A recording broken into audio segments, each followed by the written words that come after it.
in order to be able to get from this to this, in order to be able to do this, then I need a new mast. And this is all because of Hurricane Beryl, which swept through the Caribbean about a month ago. She devastated the whole place. The island's been flattened, and the mariners took a right battering, and so did all the boats that were put safe in the mangroves. So unfortunately this is where we are at the moment. So I'm looking for a new mast. The options are, I can either have a new one built and made to order, a second-hand one, or failing that, I can always splice the broken one that I have. If it's not too broken, that is. The cost realistically, new mast 15 to 20k, second-hand mast 2 to 5k, spliced mast 1k, that'd be generally bits and shipping. As you can see, my boat here, it looks like it's broken in two parts. Across the side of the deck and then down at the bottom, because that's a 50-foot mast. So splicing is probably out of the question, leaving me going towards a new one. So this is the type of mast I need. Single spreader, straight up down. I'd like a double spreader if I could get one, but single spreader is probably the most realistic option for my boat. In mast furling would be great. I know there are pros and cons against it, but I'd like to try it. So your double spreader is generally tends to be more racing, so that you can put a bit more rake into the mast. That's when you'll get your double spreaders, because they're a thinner, lighter mast than your actual single spreader, which tends to be more solid. That's a view of mine from the top. So there's your boat with a double spread, but you can see the rake on that boat is quite heavy, which is not something that I want, because that's fractional rake. So the one next to it with the triple spreader, sloop rigged, you can see how much straighter that is.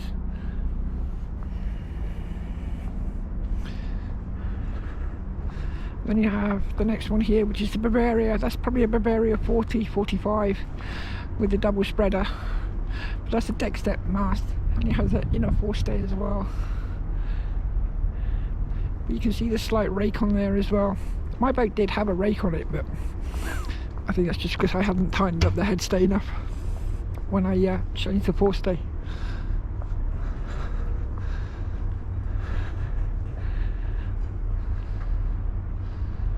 But yeah, it's kind of like what we're looking at.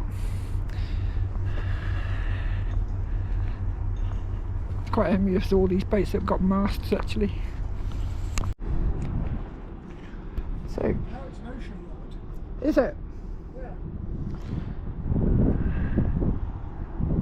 So that is exactly what I need. That very same mast.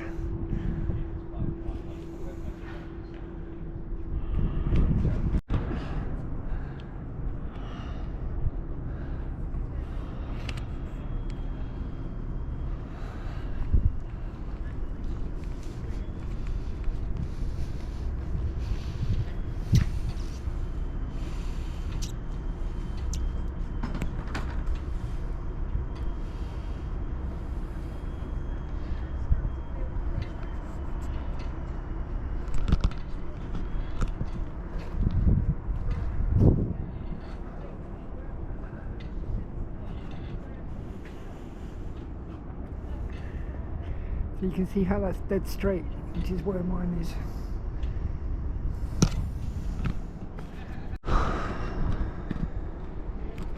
So this basically is the same as mine.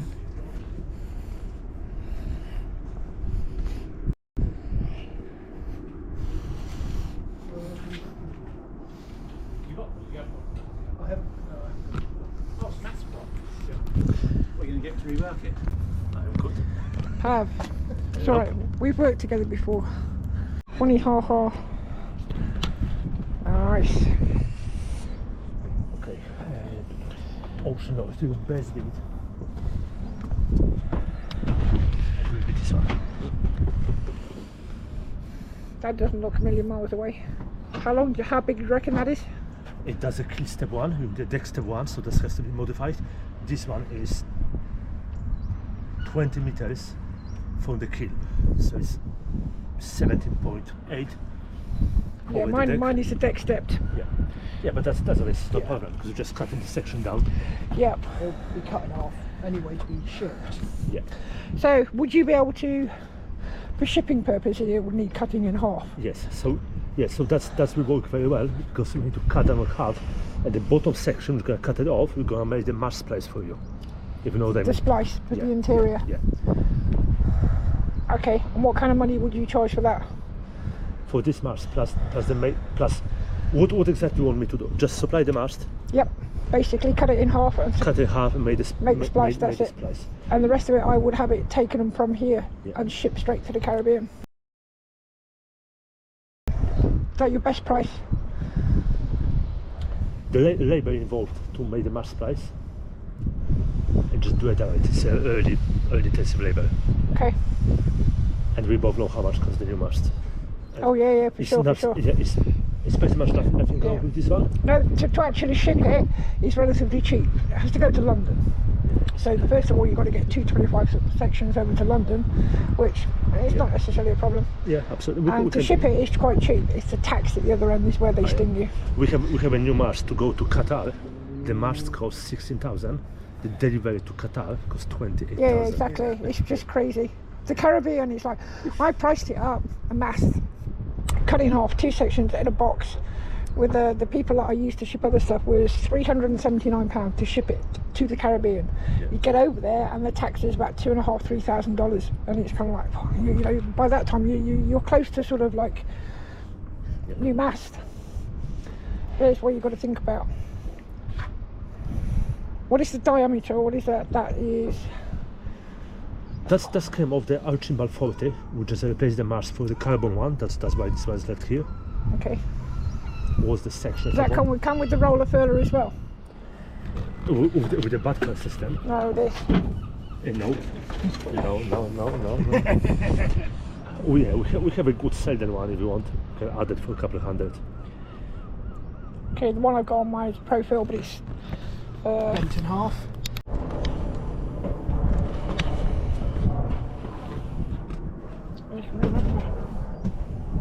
So it's got an external sail slider. Comes out.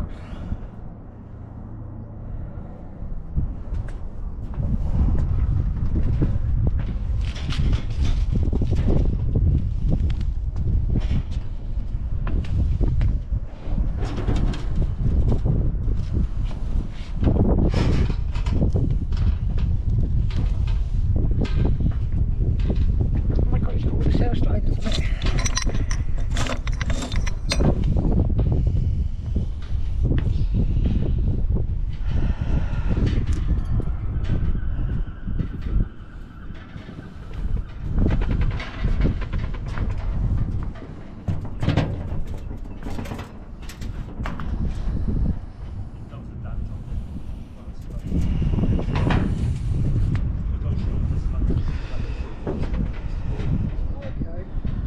What was that for? What was Rip telling?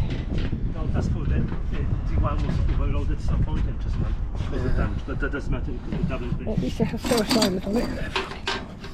Huh? You know that just podcast system gonna cost you 4,000. So that's one option. Then there's another option for a second-hand mast, which is something like this one, which again is come off Halberg Rassi. It's a double spreader. It's got no rigging to go with it, so you're looking at all new rigging, but it's a more competitive price. Do I want to buy something that's more expensive that needs a bit of a repair on it, but it's coming from a rigger, so you know it's solid? It's a bit of a catch-22. I do like this one, but again, it's a lot more rigging. I don't have enough chain plates on my boat because it's only rigged to have a single spreader. But this one, as you can see, is already spliced. It would just be a question of taking it in half and getting it to where it's got to go to, which is effectively to me. So I could get it all ready, get the rigging for it. So there are plenty of options of what I need to do. Just a question of deciding really which one is the best one. So follow along and let's see where we go. Don't forget to subscribe. Bye.